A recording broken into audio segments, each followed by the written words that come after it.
Students, we have started our first chapter, the third level of Vistas. I have told you that this chapter talks about our narrator, and uh, who is like, we would say that lost into the not in a real world but in a imaginative world. Okay, so the chapter started with the third level, which refers to the imaginary third underground level of Grand Central Railway Station. So there is a railway station. Okay, and there at New York, it is at New York, and it have only two levels. It is underground railway station, and it only have two levels. But our narrator, who has created one more level out of his own imagination, out of his creation, and he is trying to prove that he had seen that third level and it really do exist. It is in a real world, and it is not, and he is not believed by anyone. So he just seek and help from psychiatrist, that why he is seeing that a third level, why he is experiencing that kind of a third level. Then his psychiatrist told him that it is because of his insecurities. So he's having some kind of insecurities regarding the real life. He's not able to face the problems, face the struggles of his life, and just to escape from that, he has created an imaginary land, an imaginary world for himself. So we have read it till here, that he was unhappy. He told his psychiatrist that he was unhappy. That made my wife kind of mad, but he explained that he meant the modern world is full of insecurity, fear, we worry, and all the rest of it, and that I just want to escape. Well, who doesn't? Everyone I know wants to escape, but they don't wander down in any third level at Central Station. So he's telling here that that he has gone to psychiatrist, and told him about anything, and he said that that his psychiatrist told him that he is unhappy with his life. Okay, and that truth make his wife going mad at him. He told that his psychiatrist has told that he is not able to face the difficulties, to face the challenges, problems of the real life, of the modern world, and that is why, to escape from that thing, he has created an imaginary third level of the railway station. And then narrator is saying that who everybody does that. We sometimes create an imaginary world, create an imaginary because sometimes we say that kash aisa hota to kaisa hota. That means that we want something else for us which is not offered by our life, that our life is very much difficult, we have lots of struggles. So what we do, sometimes we just escape into, and escape can be of any kind. Some people listen to music.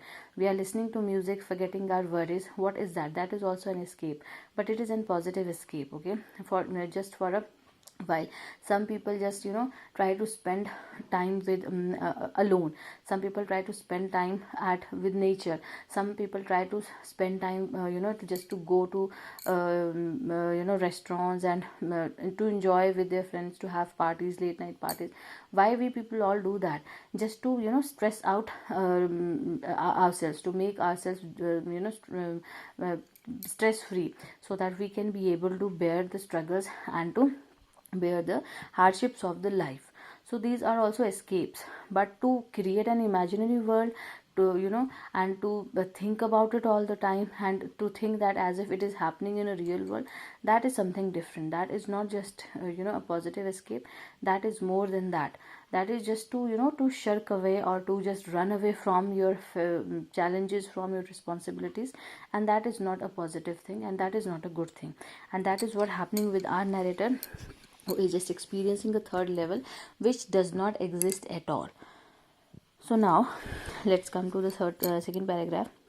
But that's the reason, he said, and my friends all agreed. Everything points to it, they claim. My stamp collecting, for example, that's temporary.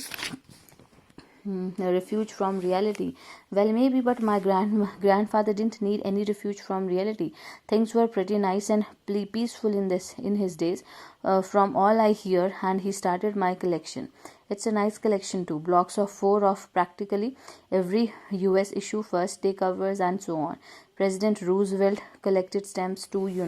So what he is saying, that he's saying that that The reason is that he said his all friends have agreed. His all friends agreed that it is his imaginary world. He is not able to cope up with the situations of the modern life, and that is why he has created that imaginary world, that separated world. So he is saying this, that his all friends agreed to his psychiatrist that he is not able to cope with the realities. Then he is saying that but everything points to it. They claim that everything which I do, that points to it, that I am escaping from life, I am escaping from the problem. So he's giving an example that for example, stamp collecting. He does stamp collecting. Our narrator does stamp collecting. He says that stamp collecting, it is temporary. It is temporary. I do it because I love it. So he's saying that it is not a refuge from reality. He says that my grandfather also used to collect stamps, but he really do not need any refuge. He really do not need any escape from life, because at his time life was very beautiful, life was peaceful. There was not at all so much competitive life there. So it was easy and it was pretty peaceful for him. And he started my collection. He started doing collection for me, doing stamp collection for me. And his stamp collection having everything, US issue, first day covers, and everything is there. Okay, so he's just giving an excuse that his grandfather has also done it, and according to him that at the age of his grandfather, at the time of his grandfather, there was not so much of competition there. So why he is doing that? He's telling that I just do it because of my a passion for it. We people also do something. Some people like to collect old photographs, old currencies. Okay, we some people does that. Some people do stamp collection. Some people do other kind of collection. So we all have our such kind of likings or such kind of passions to other things. But we can put it that it is also, we use it as an escape from reality. We does it because we feel happy at that time, we feel satisfied at that time, and we are far away from all the worries of the life. Okay. Anyway, here's what happened to at Grand Central. One night last summer, I worked late at office. I was in a hurry to get uptown to my apartment, so I decided to take the subway from Grand Central because it's faster than the bus. So now he's telling us that incident when it had happened, actually when he just come across the third Central station, third level at the Grand Central. So what happened?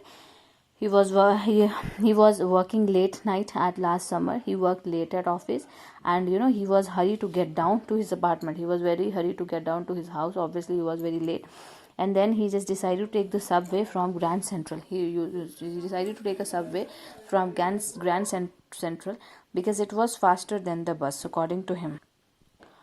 Now I don't know why this should have happened to me. I'm just an ordinary guy named Charlie, 31 years old, and I was wearing a tan gabardine suit and a straw hat with a fancy band. I passed a dozen men who looked just like me, and I wasn't trying to escape from anything. I just wanted to get home to Louisa, my wife. So he's saying that that I don't know why it has happened to me, because I am just an ordinary person. My name is Charlie, and I am 31 years old, and I was wearing a tan gabardine suit. This picture of here, it is given here, and I am wearing a hat, and I was just like an ordinary person. Okay, and I am not doing anything wrong. I was just going to my house, to my home quickly, to my wife Louisa. That's what I am doing, and I do not know that why it has happened to me, why it was only me who was able to see the third level. So he's not getting this, that you think that I am escaping into it, but I have no problem. According to him, he has no problem, that he is like an ordinary guy. So why it has happened to him? So then what happened? I turned into Grand Central from Vanderbilt Avenue and went down the steps for the first level, where you take trains like the 20th century. Then I walked down another flight to the second level, where the suburban trains leave from, ducked into an arched doorway, heading for the subway, and get lost. So what happened? Have you seen this Grand Central? Have you seen it, or have you seen those underground trains or railway tracks? It is in India, I guess, in metropolitan cities, but in foreign countries you will find them in abundance. If you have not, just Google it. You will have the images.